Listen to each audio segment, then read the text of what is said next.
বলি তো ইজি লিখবো না। যখন আমি এগ্রিকালচার বলতে পারবো তখনই আমি এজি লিখতে পারবো, আদারওয়াইজ পারবো।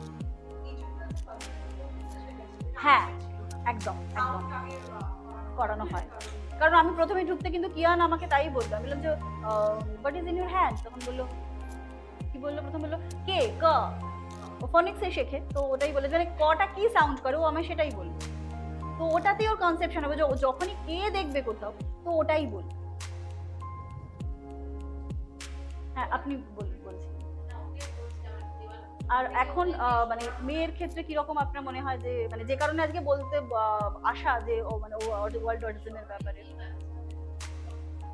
না এটা কিন্তু প্রবলেম নয়, প্রথম কথা বলি মানে এটা প্রবলেম নয় না, what ever not what ever না, ওটাই তো সমস্যা। তাহলে তো আমরা বলবো মানে বাইরের লোক তো তাহলে বলবে,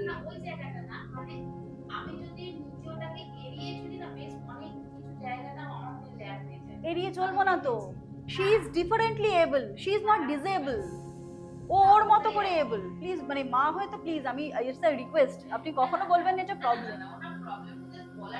হ্যাঁ না মানে কোথাও আপনার কিন্তু জানেন তো আমাদের subconscious mind is very strong এবং 10% শুধুমাত্র আমাদের কনসিয়াস মাইন্ড কাজ করে, 90% আমাদের রুল করে আবার সাবকনসিয়াস মাইন্ড। আপনার কোথাও সাবকনসিয়াসে আছে যে ওটা ওর প্রবলেম, ওটা ওর প্রবলেম নয় ম্যাম প্লিজ।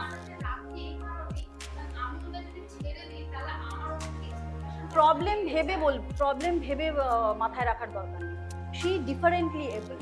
আমরা সব সময় বলি দে আর নট, আমরা যেটা বলি যে মেন্টালি হ্যান্ডিক্যাপড, এই কথাটা যে বললাম এগুলো গালির মতো শোনায় এখন। প্রতিবন্ধী কে ভাই বলুন তো? হ্যাঁ আমার তো মনে হয় যে সামান স্ল্যাপ, আমার ঠিক এটাই মনে হচ্ছে, কেউ বোধহয় আমি থাপ্পড় মারলো একটা। মানসিক প্রতিবন্ধী মানে অটিজমকে তাই বলা হয় কিন্তু, আর যে বলে আপনি জানবেন তার মানসিক প্রতিবন্ধকতা, যে সে ওকে নর্মাল ভাবতে পারছে, যেই ভাববে যে she is or he is not normal child, সে কিন্তু আপনি জানবেন যে mentally handicapped. We have no right to go with the term. আপনিও কখনো এটা বলবেন না, কেন? ও কিন্তু আপনার থেকে বিশ্বাস করতে শুরু করবে এটা ওর প্রবলেম। অটিজম একটা মানে প্রবলেমই নয়, মানে যদি আমি খুব টেকনিক্যালি, আমি ঠিকই করি, আমি কোনো সেশনে খুব টেকনিক্যাল কথা বলি না, কারণ কি টেকনিক্যাল জিনিস মানুষ খুব একটা অ্যাবজর্ব করতে পারেন না।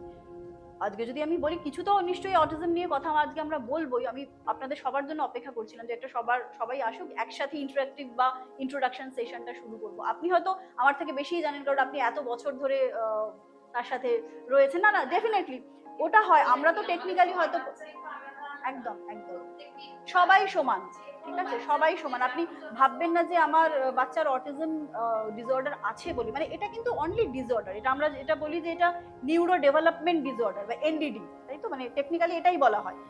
যেমন এডিএইচডি তেমন এএসডি, মানে অটিজম মানে আসল কথা হচ্ছে অটিজম অ্যাটেনসিভ মানে সিনড্রোমেটিক ডিসঅর্ডার, ঠিক আছে। এটা মানে এটা একটা ডিসঅর্ডার বলে এটাকে কিন্তু কখনো আমরা এমন নয় যে ওরা অসুস্থ, ওরা পেশেন্ট, এরা অনেক সময় বলে এটা পেশেন্ট, এটাও আমি শুনেছি, ঠিক আছে। একটাও নয়, শুধু এইটুকুই বুঝুন এটা ডিসএবিলিটি নয়, ঠিক আছে। এটা কোনো মানে ডিসঅর্ডার, তার নার্ভের যদি ফাংশনাল প্রবলেম হয়। আরও একটা মজার জিনিস, অনেক মা এসে বলেছেন আমি প্রেগন্যান্সি টাইমে বুঝতে পারি। অটিজম এডিএইচডি কখনো বোঝা পসিবল নয়, আপনি যখন বুঝবেন বাচ্চা যখন আপনার কোলে আসবে।